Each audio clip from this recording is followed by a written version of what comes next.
السلام عليكم ورحمة الله وبركاته حبايبي. النهاردة فيديو جديد يا رب يعجبكم. طبعا انا لميت الملايات و بدأ الفيديو معاكم متأخر. تمام، دي الملايات اللي كانت مفروشة في أوضة الأطفال، وبدأت أفرش كده الملايات اللي هي النظيفة. تمام، لسه طبعا هكمل بقية الأوضة. تمام، فأنا خليت بنتي بقى هي تكمل الأوضة وهنبدأ ندخل على أوضة الليفينج. تمام، هنا حتى طبعا في الأوضة دي سرير كده متر، والركنة دي قعدتنا على طول فيها. تمام. شلت طبعا الملاية بتاعت السرير وفرشت ملاية جديدة. هنعمل ايه؟ طلعت الفرش اللي هو بتاع الركنة. طبعا هغير الفرش اللي هو عليها من فوق ده. عايزه اقول لكم بيحمي الركنة من يعني اللي بيقعد بقى والاتساخات والكلام ده كله. الفرش ده عرباوي، ده القماش ده انا كنت جايباه ومفصلاه زي غيار كده. تمام. عملت ايه بقى؟ بدأت اجيب الاول البطاطين، طبعا كان في غسيل لميته وحطيت بقى البطاطين على البلكونه كده طبعا تتشمس.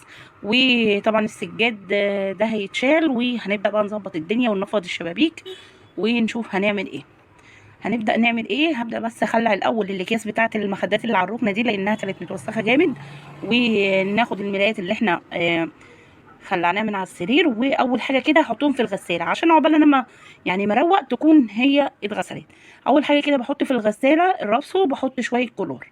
تمام، وبعد كده ببدا اشغل الغساله تنزل الميه ويبدا كلور مع الرابسو ياخدوا زي ايه يعني، الرابسو يدوب مع الميه. ليه؟ عشان اما اجي احط الغسيل ما يطلعش الغسيل ملطش رابسو. دي افضل حاجه بالنسبه للغسالات دي عموما. ما ينفعش ان انا احط الغسيل وبعد كده احط عليها الرابسو وكلور. بيطلع الغسيل اولا مش نضيف وبيطلع ملطش. تمام. هبدا هنا احط هنا الاكياس بتاعه الركنه والملايات، وهبدا اديها كده دوره زي ما انتم شايفين كده. انا يعتبر الملايات عندي نضيفه، يعني انا ما بسيبهاش لما بتتوسخ قوي، لا يعني بكتيرها يومين ثلاثه ببدا اخلع الملايات. تمام. هنا بقى هبدا اقفل الغساله، وهبدا كنت الاول عاملاها على الدوره العاديه، هنبدا بقى نعملها على النقع. ليه النقع؟ عشان بتاخد فتره اطول في الغسيل وبتطلع الغسيل نضيف. تعالوا هنا بقى، طبعا بعد ما خلعت اكياس المخدات فرشت بقى الطقم اللي هو العرباوي ده، وطبعا نفضت بقى الشبابيك ومسكت بقى المكتبه دي شلت من عليها المفارش لسه اللي فوق دول، وهنبدا بقى ننفضها ونشيل من عليها التراب. عايزه اقول لكم انا الشقه عندي ما بتقعدش يومين تراب بطريقه فظيعه عندي، ما بتقعدش يومين نظيفه. هنا دخلنا على البلكونه، هبدا بقى اشيل طبعا المفرش ده. بصوا يعني، بصوا متبقع مطرح ما الاولاد بيقعدوا، وطبعا اندومي وقع في الارض مبهدل لي الدنيا، الله يبارك له. تمام، زي ما انتم شايفين كده. هبدا طبعا الاول هنضف المكعبات اللي هي على الحيطه الاول، وبعد كده هنبدا نشوف نعمل ايه. المفرش ده اللي انا هحطه على الترابيزه. طبعا هنشيل برضو السجاجيد دي لانها برضك اتوسخت جامد. وبس قبل اي حاجه قبل ما انفض هشيل طبعا البطانيه جوه عشان ما تتبهدلش مني، وهوريكم بقى هنعمل ايه. طبعا الكركبه دي كلها هتتشال. هنا خلاص كنت بقى مسكت نفضت البلكونه خالص وزعفتها، وفرشت بقى سجاجيد نضيفه عن اللي هي كانت محطوطه الاول. وعدلت المكعبات دي، لو تاخدوا بالكم قبل ما انضفها كانت محطوطه بطريقه تانية.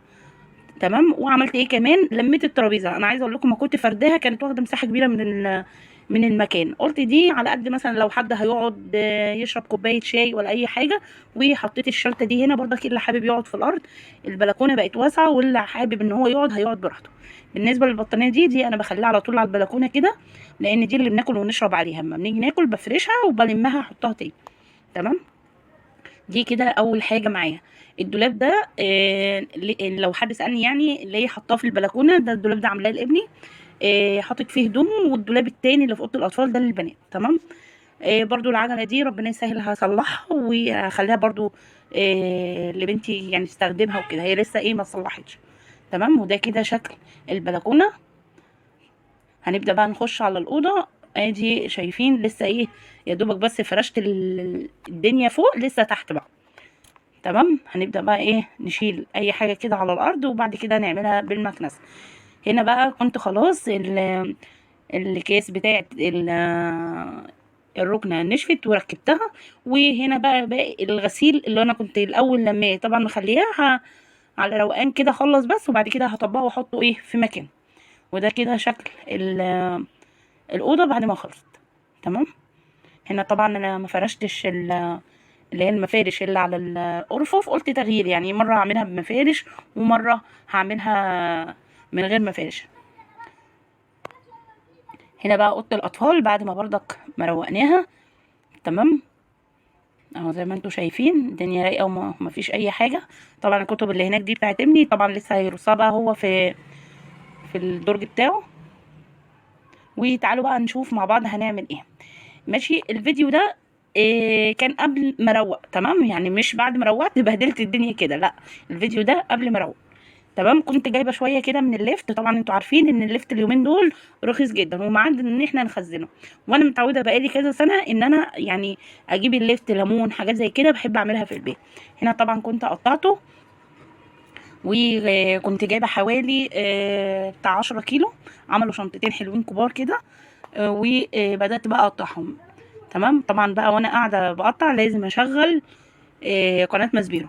عايزه اقول لكم يعني انا كل ما بتفرج على القناه دي بحب ارجع بقى لورا كده ايام ما كنت صغيره وكنت قاعده في بيت بابا بتفرج بقى على الحاجات الحلوه دي، فوازير سموره واحلى وقت وانا قاعده قدام القناه دي بصراحه تمام. هنا بقى كنت عملت الليفت، طبعا في للليفت انا جايبه له قطاعه اللي هي بتديله شكل اللي هو الشرشره دي، بس للاسف ما كنتش لاقيها فقطعته تقطيع عادي يعني تمام. حطيته بقى في الميه غسلته، وبعد كده بقى كان عندي برطمانين دول مخليهم للخزين تمام. حطيتهم بقى ايه في قلب البرطمانات، وتعالوا نشوف ايه هنعمل ايه, اللي هي الحاجات اللي بنحطها عليه. طبعا هنا معايا بنجرايه زي ما انتوا شايفين انا غسلاها كويس، وهبدا اقطعها اي تقطيع يعني مش لازم زي الليفت اي تقطيع تمام.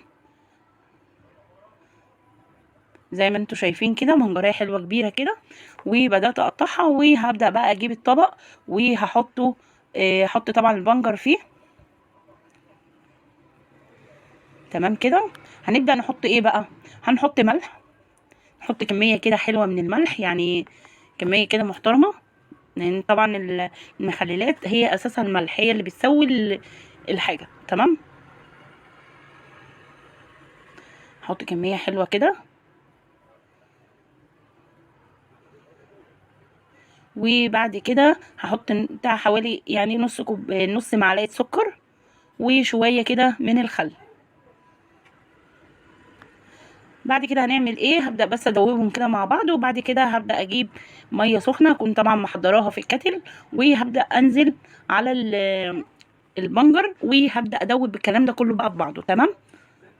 بعد كده هنبدا نعمل ايه، هبدا احط طبعا الميه بتاعه البنجر هبدا ازودها شويه، لان طبعا ما ينفعش احط ميه سخنه تبقى على طول على البرطمانات. وبعد كده هبدا بقى احطهم في البرطمانات. عايزه اقول لكم هنا في الفيديو لونهم فاتح دلوقتي، يعني ما فيش نص ساعه لقيت البرطمان ما شاء الله لونه يعني حلو جدا وردي كده اللي هو الغامق ده. وده الفيديو بتاع النهارده.